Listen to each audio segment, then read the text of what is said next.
제65회 칸 영화제에서 호평을 받은 영화가 있습니다. 한 여자를 사랑하는 지고지순한 살인자와 두 소년의 성장 드라마를 이어붙인 독특한 구성의 영화 머드입니다.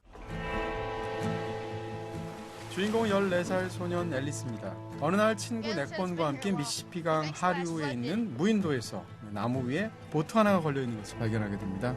Who else knows about this? It's me and Galen. Good. This boat's ours. 자신들의 아지트가 생겼다고 좋아하는 것도 잠시 Someone's living in our boat. 낡은 셔츠를 입은 채 팔에 뱀 문신을 한 정체불명의 남자 머드가 소년들 앞에 나타납니다. Ma'am, have you seen this man?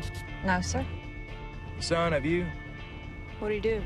사랑하는 여자 주니퍼를 위해 살인을 저지르고 도망 중인 머드는 앨리스와 넥본에게 자신을 도와줄 것을 부탁하면서 영화는 지고지순한 혹은 거짓말투성이의 사랑으로 빠져듭니다.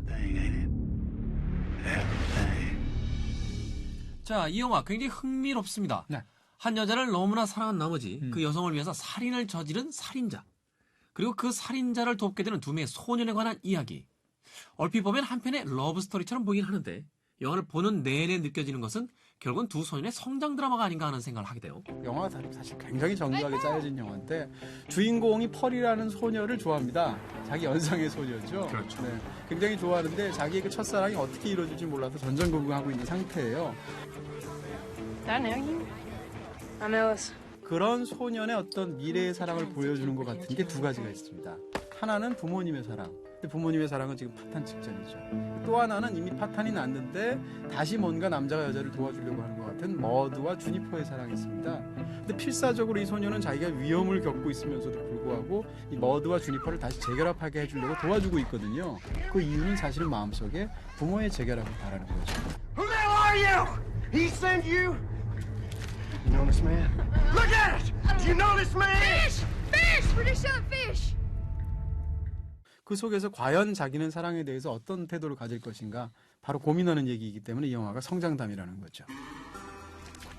You never said your name. Mud. You can call me Mud. 또 주인공 이름이 하필이면 머드인가도 생각해 볼 필요가 있습니다. 또 진흙이라는 것 자체가 어떻게 보면 물과 흙 중간에 있는 거잖아요. 영화 속에서 모든 중요한 공간들이 다 물과 흙 사이에 있습니다. 예를 들어서 그 주인공이 살고 있는 집은 평범한 집이 아니고 수상가옥이에요. 마찬가지로 머드도 원래는 그 섬에서 살고는 있지만 원래는 바다에 있어야 될, 강에 있어야 될 보트 위에서 살고 있는 그런 존재거든요. 감독 자체가 미국 아칸소주 출신인데 아칸소주라는 데 굉장히 미국 그 중남부의 굉장히 작은 주잖아요. 영화 속에서 등장하는 대부분의 그 로케이션들은 다 실제 로케이션이에요. 간판 하나도 안 바꿨다고 그래요. 우와. 그래서 그런 지역을 딱 찾아서 영화 속에서 만들었다고 하고요. 영화 속에 등장하는 수많은 엑스트라도 다 지역 사람들입니다. 그렇게 되기 때문에 굉장히 생생한 어떤 지역성들을 살려냈는데 주지사가 엄청 이 작품을 위해서 펀드도 땡겨주고 하면서 밀어줬다는 얘기가 있습니다. 네. 사실 요새 지자체가 네. 이런 걸 잘해야 됩니다. 아, 그렇죠. 그렇죠. 네. 지자체의 또 네. 그 행사. 제가 보기엔 이제 보령에서 찍었으면 머드 축제할 때 찍었으면 이거 굉장히 좋은 네. 영화가 되지 않았을까 하는 또 생각을 해보게 되는데. 네네. Stay calm. Cottonmouth. 사실은 이 감독이 10대 시절부터 나중에 머드라는 영화를 만들 텐데 그때 주연 배우를 매튜 맥커너로이 해야지라고 결심했답니다. 사실인지는 알 수 없으나 네. 매번 뭐 영화가 나올 때마다 그런 얘기 하시더라고요. 네. 감독님들이. 뭐 그렇긴 하죠. 특별히 김윤석 선배가 떠올랐던 것 같아요. 제가 이전부터 김혁 선배님한테 말씀을 드렸었고 김 선배님 생각을 이제 먼저 했죠. 이 작품에는 전도연 씨 이외의 어떤 배우를 생각할 수 없었을 만큼 감독인 제프 니콜스가 매튜 맥커너이를 90년대 중반에 보고서 저 사람을 상대로 해서 내 어린 시절을 다룬 영화를 만들어야지라고 결심을 했대요. 그렇게 해서 그로부터 한 20여 년의 세월이 흘러서 나오게 된 게 머드라고 합니다. 배우 자체가 그렇게 대단하다는 생각은 안 했는데 최근 2, 3년을 보면 링컨 차를 타는 변호사. 네. Eddie, we had a deal. Either pay me or go with a public defender. $5 grand. 10.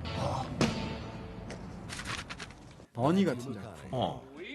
Misfortune. If your number comes up, Danny Buck's coming to get you first. 매직 마이크 같은 작품을 보게 되면 매튜 맥커너이가 지금 진짜 제 17전성기쯤 되는 것 같고요. 네. 바로 다음 작품이 뭐냐면 크리스토퍼 놀란 영화의 주인공이에요. 와우. 인터스텔라라는 작품인데요. 그렇게 보면 지금 매튜 맥커너이는 어떻게 보면 이 나이에 경력의 정점에 올라서 있다고 볼 수도 있습니다.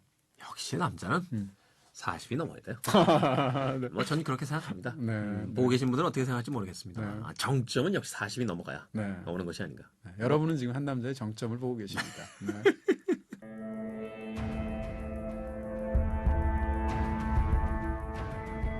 그런데 이 구성이 일종의 미스테리 구성으로 돼 있어요. 처음에 등장했을 때 이제 머드의 이야기를 전적으로 신뢰하는 소년들의 이야기가 펼쳐지고 그 이후에 그 머드의 이야기와 반대되는 그 리즈 위더스푼이 연기하는 이제 주니퍼의 이야기가 들려졌을 때 혼란에 빠지게 되죠. 그러면서 과연 진실이 무엇인가를 또한 관객들에게 게임처럼 던져주게 되는데 그렇죠. Protector.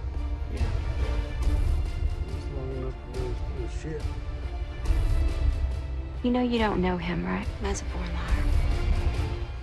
이 영화는 그 단순한 이야기를 정말로 멋진 아주 복잡하면서 정교한 구성으로 만드는 영화다라는 점에서 정말 엄지손가락을 치켜들 수밖에 없는 것 같아요. 특히 영화 속에서 그 타이 쉐리던이 막판에 굉장히 클라이맥스 부분에서 막 울면서 거짓말쟁이라면서 머리를 몰아붙이는 장면이 있습니다.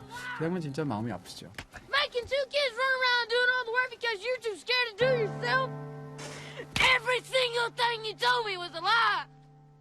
가장 특수한 사례를 얘기하면서 가장 보편적인 어떤 성장 이야기, 첫사랑의 경험 이런 것들을 말하는 영화가 됐다라고 얘기할 수가 있겠죠. 이 영화에 대한 별점은 4개입니다. 굉장히 추천드릴 만한 아주 기품이 있고 우아한 작품이죠. 가장 지역적인 디테일로 살려낸 가장 보편적인 성장담. 나이를 먹어갈수록 사랑은 진흙에서 질퍽거리고 점점점을 끊는군요. 나이 먹기 싫어.